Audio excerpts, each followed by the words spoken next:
शासनपति प्रभु महावीर स्वामी को हम वंदन करते हैं। सभी गुरु भगवंतों को तिकोतों के पाठ से वंदन करते हैं। श्रद्धावान भाई और बहनों, आपके अंदर विराजित आत्मा को माजलगांव से सुभाष कोठारी का सादर प्रणाम, सादर जय श्री हिंद। उत्तराध्यायन सूत्र की 13वीं गाथा का हम चिंतन कर रहे थे। गुरु भगवंतों ने 13वें गाथा में क्या क्या कहा है? तत्व व वाह्यनम ठानम जामेय मनुसूयनम आ कम्य ही गचंतो सो पछा परितपयी। जैसे मैंने परंपरा से यह सुना है कि उन नरक के स्थानों में उत्पन्न होने वाले औपातिक कुंभी स्थान में आयुष्य क्षीण होने के पश्चात जीव अपने कृत कर्मों के अनुसार वहाँ बहुत पश्चाताप हुआ।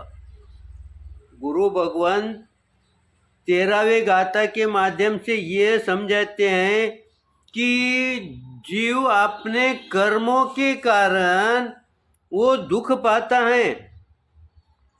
अब यहाँ पर इस गाथा के अंदर समझाते हैं कि जैसे वो आत्मा को पता चल गया, ज्ञान हो गया कि मैंने अपने जीवन के अंदर गलती काम किया है, उस समय उसे पश्चाताप होने लगा और पश्चाताप होके वो अपने भविष्य के बारे में सोच के डरने लगा, क्योंकि मुझे भविष्य में कैसे कैसे दुख का सामना करना पड़ेगा, क्योंकि उसने ये बातें अपने शास्त्रों के अंदर सुनी थी, गुरु भगवंतों के मुख से सुनी थी, लेकिन उस समय उनका उस पर विश्वास नहीं था। लेकिन अब जब परिणाम दिखने लगे तब उस गुरुवाणी पर अब उसका विश्वास दृढ़ बनते गया। ये गुरु भगवंतों ने किसके लिए कहा है? ये हमें भी कहा है, क्योंकि आज भी हम गुरुवाणी पर या कोई शास्त्र की वाणी पर हम संदेह करते हैं, शंका करते हैं, विश्वास सही ढंग से हम पूर्ण कर नहीं पाते हैं और हम हमारी धुन में चलते हैं, जीवन व्यतीत करते हैं। जब वो भविष्य में हमारे आयुष्य निकट आता है तब हमारे को एक एक बात ध्यान में आने लगती है कि कहाँ कहाँ गलती हुई है, और ये गलती मेरे को समझाने के बाद भी मैंने अपने जिद के कारण की है। इसलिए वो पश्चाताप जैसा जैसा होता है वैसा वैसा उसका भय बढ़ते जाता है, और जैसा जैसा उसका भय बढ़ता जाता है वैसा वैसा उसका पश्चाताप भी बढ़ता जाता है। और वो अब आगे गुरु भगवान समझाते हैं, वो जीव ये जानने लगा अब, क्योंकि उसने सुनने वाला है कि जीवों की उत्पत्ति 3 प्रकार से होती है, समूर्छिम, गर्भज और उपपात। यानी समूर्छिम बोले तो जो अशुभ स्थान है, जो कि गलत स्थान है, जो गंदे स्थान है, वहाँ पर जो जीव उत्पन्न होता है वो समूर्छिम जीव है। और गर्भज तो हम देख रहे हैं, पशु पक्षी मनुष्य ये सब कौन से है? गर्भज है। और उपपात यानी ये जो जीव का जन्म है ये नरक के जीवों का या स्वर्ग के जीवों का है, क्योंकि वो उसी डायरेक्ट वो जन्म न लेते हुए वहाँ पर वो प्रकट हो जाते, ऐसा ही कहा तो चलेगा, क्योंकि वो कोई माता के उदर से गर्भ नहीं लेते। इसीलिए जो नरक में जन्म लेता है वो वहाँ की कुंभी में बोलो या कोई पात्र में बोलो उसका जन्म होता है, और जन्म होते के साथ उसको वेदना देने वाले भी वहाँ मौजूद होते हैं और उसको वेदना सहन करनी भी पड़ती है। और स्वर्ग में जो जन्म लेता है वहाँ पर उस समय जन्म वहाँ होते के साथ वहाँ पर भी माता के उदर से जन्म नहीं होता है, लेकिन जैसा ही जन्म होता है तो उसको सुख मिलता है, शांति मिलती है, उसको उसके अनुकूल वहाँ पर सब साधन उसको उपलब्ध होते हैं।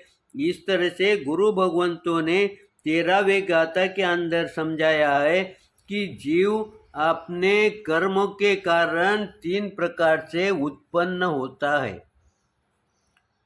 अब उन्होंने हमें ये समझाया है कि जीव सिर्फ 3 प्रकार से ही उत्पन्न होता है। अब हम चिंतन करें कि मुझे कौन से प्रक्रिया से जन्म लेना है। अब आप कहेंगे कि जन्म लेना हमारे हाथ में नहीं है। हमारे हाथ में नहीं है, लेकिन ध्येय हमें सामने रखना पड़ेगा।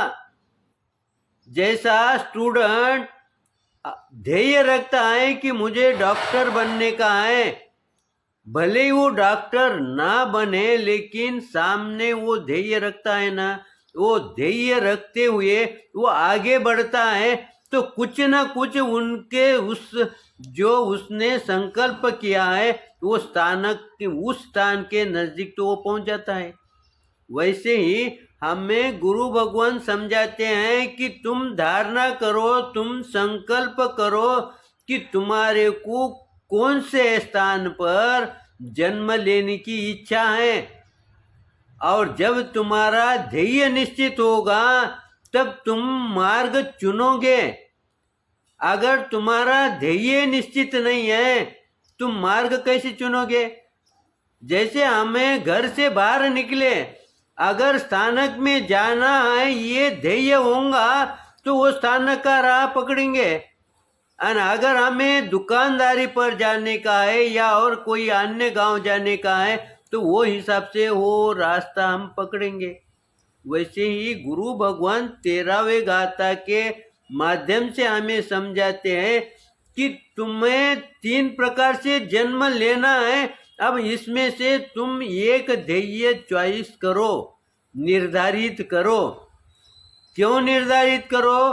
ताकि तुम्हारा रास्ता तुम्हारे को चुनने के लिए आसान हो सके। इसीलिए गुरु भगवान 13वें गाथा में समझाते हैं। 14वें गाथा में क्या समझाते हैं? ज्या सागाडियो जानम सम्मम हिचा महपहमम विषमम मगे मोइनो आके भग्गमी सोइए। जैसे कोई गाड़ीवान समतल मार्ग को लंबा जानकर उसे छोड़कर संक्षिप्त विषम मार्ग से चल पड़ता है। यहाँ पर गाड़ीवान का उदाहरण दिया है। जो बैलगाड़ी से चलता है वो देखता है कि मेरे को उस गांव जाने का है, और वो सोचता है कि अब मेरे को उस गांव से जाने का है तो मेरे को अनेक रास्ते हैं, उसमें से नजदीक का कौन सा है, दूर का कौन सा है।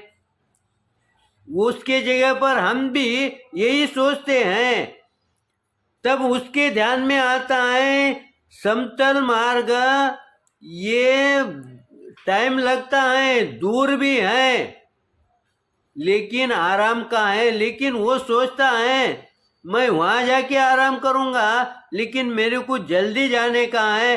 तो वो क्या करता है, समतल मार्ग छोड़कर जो शॉर्टकट है, जो कम समय में तो नहीं पहुँच पाता, लेकिन उसका अंतर कम है, वो मार्ग वो चॉइस करता है और उस मार्ग पर वो चलने लगता है।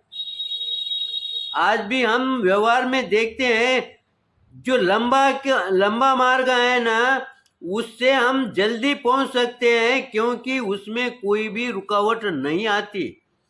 लेकिन जो शॉर्टकट है ना, उसमें अनेक प्रकार की रुकावट आती है। भले ही लंबाई में कम होगा, लेकिन हमारी परेशानी अधिक बढ़ती है। ये कब ध्यान में आता है? जब उस मार्ग पर हम चलते हैं और सामने समस्या आके खड़ी होती है, उस समय हम सोचते हैं कि मैंने ये गलत किया है, अब सोच के क्या उपयोग होने वाला है।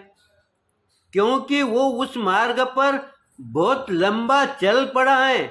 अब उसको वापिस आना ही मुश्किल हो गया है और आगे जाने का है तो भी रास्ता कठिन है, उसमें समस्या अधिक है और वो परेशान हो जाता है। अब वो समस्या से सुलझता नहीं और उसका जाने के लिए रुकावट बार बार आ रही है। तब वो स्वयं पश्चाताप करता है, मैंने ये मार्ग क्यों चुना। लेकिन अब पश्चाताप करके क्या लाभ है। इसीलिए गुरु भगवंत कहते हैं इस गाथा के माध्यम से, तुम पश्चाताप करने के पहले सोचो ताकि पश्चाताप करने की नौबत न आए। मेरे चिंतन के अंदर कुछ विपरीत हुआ होगा, गलत हुआ होगा तो आप क्षमा करेंगे, सही हुआ होगा तो लाइक करेंगे, शेयर करेंगे। इसी आशा के साथ ओम शांति।